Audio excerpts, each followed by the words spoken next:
ನಮಸ್ಕಾರ ಸ್ನೇಹಿತರೆ. ಸಣ್ಣ ಮಕ್ಕಳಿಗೆ ಶೀತ ಕೆಮ್ಮು ಆಗ್ತಾನೆ ಇರುತ್ತಲ್ವ. ಅದರಲ್ಲೂ 1 ವರ್ಷದ ಒಳಗಿನ ಮಕ್ಕಳಿಗಂತೂ ಸಾಮಾನ್ಯವಾಗಿ ಇದ್ದೇ ಇರುತ್ತೆ. ಬರೀ 3 ಪದಾರ್ಥ ಉಪಯೋಗಿಸಿ ನಾವು ಈ ಶೀತ ಕೆಮ್ಮನ್ನು ತಡೆಗಟ್ಬೋದು.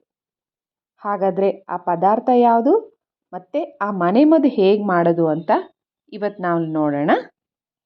ಬನ್ನಿ ಶುರು ಮಾಡೋಣ.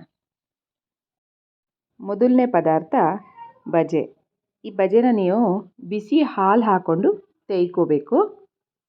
6 ತಿಂಗಳು ಕೆಳಗಿನ ಮಕ್ಕಳಿಗೆ ನೀವು ಎದೆ ಹಾಲಲ್ಲೇ ತೇಯ್ಬೇಕು, ದನದ ಹಾಲು ಉಪಯೋಗಿಸಬಾರ್ದು.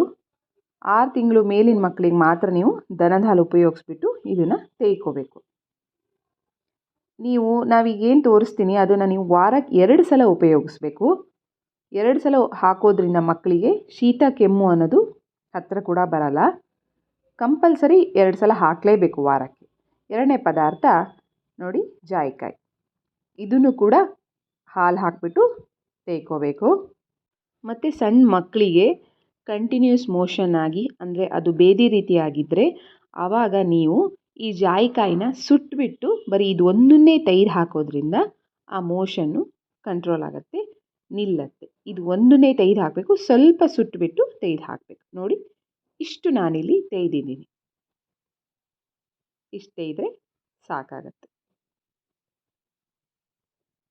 ಈಗ ಮೂರನೇ ಪದಾರ್ಥ ಕಾಳುಮೆಣಸು. ಇದನ್ನು ನಾನು ತೆಯ್ಕೋತೀನಿ.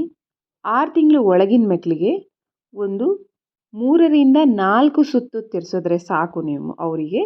6 ತಿಂಗಳ ಮೇಲಿನ ಮಕ್ಕಳಿಗೆ ನೀವು ಅರ್ಧ ಅಥವಾ ಮುಕ್ಕಾಲಷ್ಟು ಕಾಳುಮೆಣಸು ಹಾಕಬೇಕು. ನಾನಿಲ್ಲಿ ಅರ್ಧ ಹಾಕಿದ್ದೀನಿ. ಇಷ್ಟೇ ಔಷಧಿ. ಇದು ರಾಮಬಾಣ ಇದ್ದಂತೆ.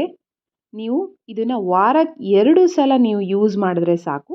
ಮಕ್ಕಳಿಗೆ ಶೀತ ಕೆಮ್ಮು ಮತ್ತು ಒಳಗಡೆ ಎಷ್ಟೇ ಕಫ ಏನೇ ಇದ್ದರೂ ಕೂಡ ಅದು ಆಚೆ ಬರುತ್ತೆ. ಇದು ಹಾಕ್ತಿದ್ದಂಗೆ ಅವರು ಒಂದು 2-3 ನಿಮಿಷದಲ್ಲಿ ಅವರು ವಾಂತಿ ಮಾಡ್ಕೋತಾರೆ. ಸೊ ಕಫ ಎಲ್ಲ ಹೊರಗೆ ಬರುತ್ತೆ.